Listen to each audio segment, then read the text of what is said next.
Hey everybody, Alex Cutler 247 here. Thank you guys so much for clicking on this video. And today was a huge day for CCIV, the potential merger with Lucid Motors, with a huge Bloomberg terminal update. Correction, updates. Again, you heard me right, updates. And there was more updates later this evening, so make sure to stick around for that.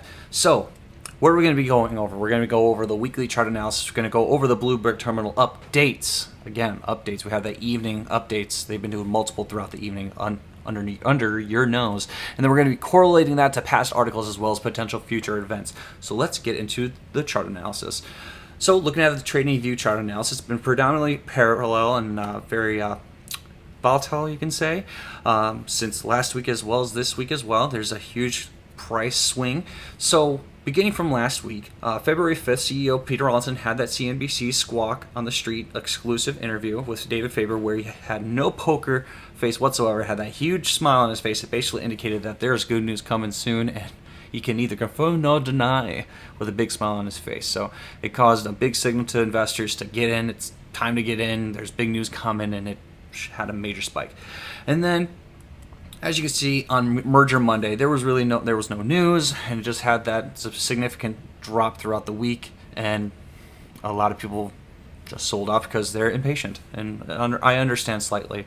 But again, if you got in low, know what you have.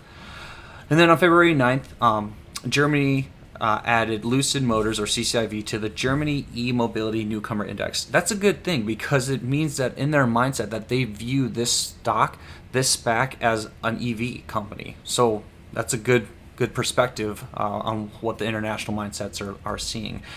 And then later that day, Electric.co dropped an article stating that Lucid Motors reveals European deliveries will begin late 2021. This is huge news. The fact that Lucid Motors is going to be generating multiple streams of revenue, not only from the United States, but as well as European countries. So that's big news, which caused a decent amount of momentum for the day. And then there was another one.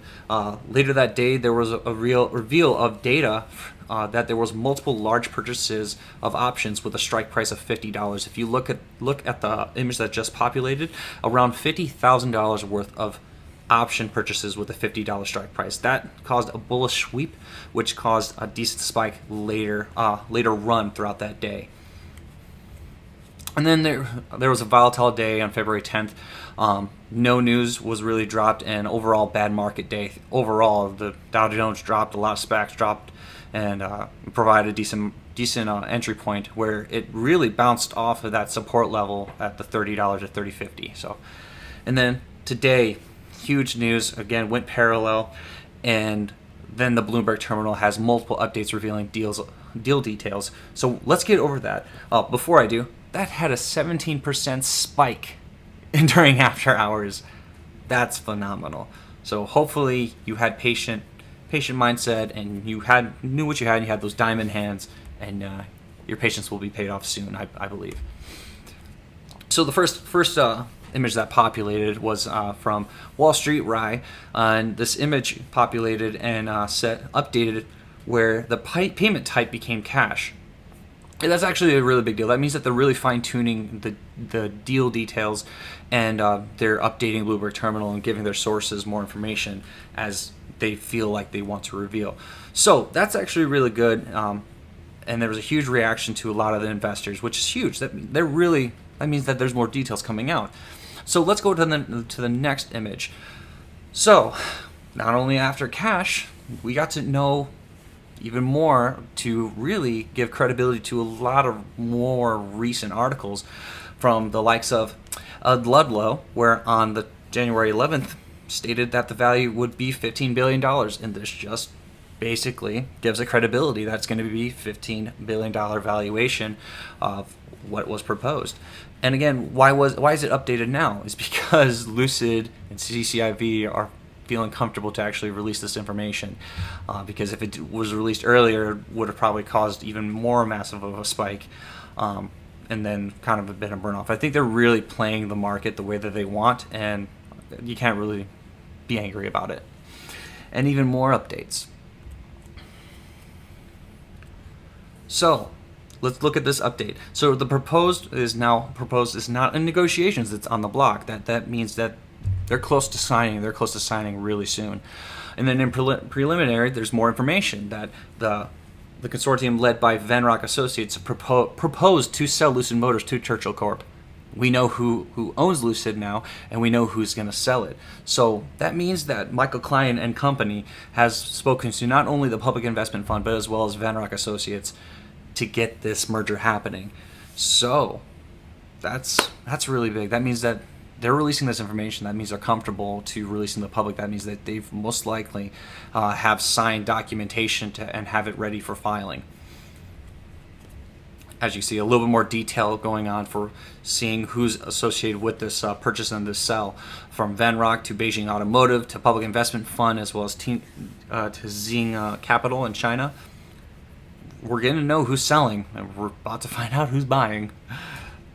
And then another one populated, a new one that had basically everything updated. So 15, again, it gives credibility. It's a $15 billion valuation, and then we get to know the nature of the bid. It's a friendly nature. That means that, in my mind, when you read that, is that each other, both groups involved into the deal, they know each other, and it's not an aggressive bid. It's a nature of the bid is a friendly. Everything remains good in negotiation, so everything looks fine. Now, what does this all mean? Why does everything seem like it's moving faster now? Is because we're really hitting the time frame for everything to happen. So if you look at the Bloomberg articles from NGA, which is Lion Electric, to GIK, which is Lightning E-Motor, and then PSAC, which is Faraday Future, each one has a timeline from the in-talks article to the agreement for merger. Timelines could have been early, could have been late, but this is one of the biggest mergers of the 2021 year. And you had between 30 to 20 to 17 days for happening. We just hit, the current day is the day 31. We are in final countdown mode. We are going to be hearing something soon. It's imminent. It's either going to happen today or February 18th. It really could be either one.